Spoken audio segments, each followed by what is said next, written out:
महाड शहर तसेच परिसरात भयानक पूर परिस्थिती। महाड शहर पोलिसांची उल्लेखनीय कामगिरी। संपूर्ण रायगड जिल्ह्यात मागील 4 दिवसांपासून मुसळधार पाऊस पडत आहे। महाड शहरात देखील जोमात पावसाचे आगमन झाले असून परत असलेल्या पावसामुळे भयानक पूर परिस्थिती निर्माण झाली आहे।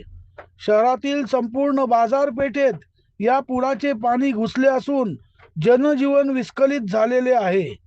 या भयानक परिस्थितीमध्ये महाड शहर पोलीस पूर्णपणे सज्ज असून शहर पोलीस ठाण्याचे पोलीस निरीक्षक श्री नारायण एकशिंगे यांच्या मार्गदर्शनाखाली महाड शहर पोलीस रस्त्यावर उतरून पूर परिस्थितीमध्ये मदत करण्याचे काम करीत असल्याचे पाहावयास मिळत आहे।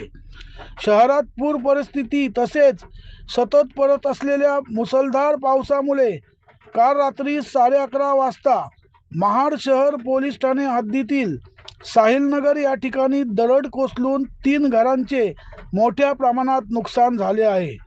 सुदैवाने यात जीवितहानी झाली नाही, मात्र दरड कोसळल्याचे समजताच रात्री 12च्या सुमारास महाड शहर पोलीस ठाण्याचे पोलीस निरीक्षक श्री नारायण एकशिंगे व सहाय्यक पोलीस निरीक्षक श्री शिवराम खारे हे स्वतः आपल्या पोलिसांसह घटनास्थळी पोहोचले। मोठ्या प्रमाणात दरड आल्याने व रात्रीच्या भयानक अंधारात मार्ग काढत महाड शहर पोलिसांनी त्या ठिकाणी राहणाऱ्या इतर लोकांना देखील सुरक्षित ठिकाणी त्यांचे स्थलांतर केले।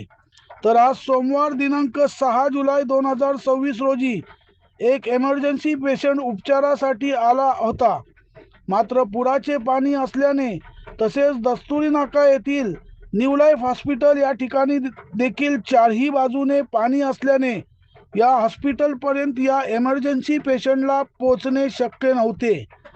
त्यावेळी देवदूत म्हणून महाड शहर पोलीस ठाण्याचे सहाय्यक पोलीस निरीक्षक श्री शिवराम खारे हे धावून आले व त्यांनी महाड नगर परिषदेच्या रबर बोटीच्या सहाय्याने या इमर्जन्सी पेशंटला महाड दस्तुरी नाका ते न्यू लाईफ हॉस्पिटल पर्यंत स्वतः घेऊन जाऊन या पेशंटला जीवनदान देण्याचे काम खऱ्या अर्थाने त्यांनी केले आहे। त्यामुळे संपूर्ण शहरात पोलीस ठाण्याचे पोलीस निरीक्षक श्री नारायण एकशिंगे, सहाय्यक पोलीस निरीक्षक श्री शिवराम खारे व महाड शहर पोलिसांवर कौतुकांचा वर्षाव होत आहे। राजनीती भ्रष्टाचार वृत्तवाहिनीसाठी ब्युरो रिपोर्ट, रायगड।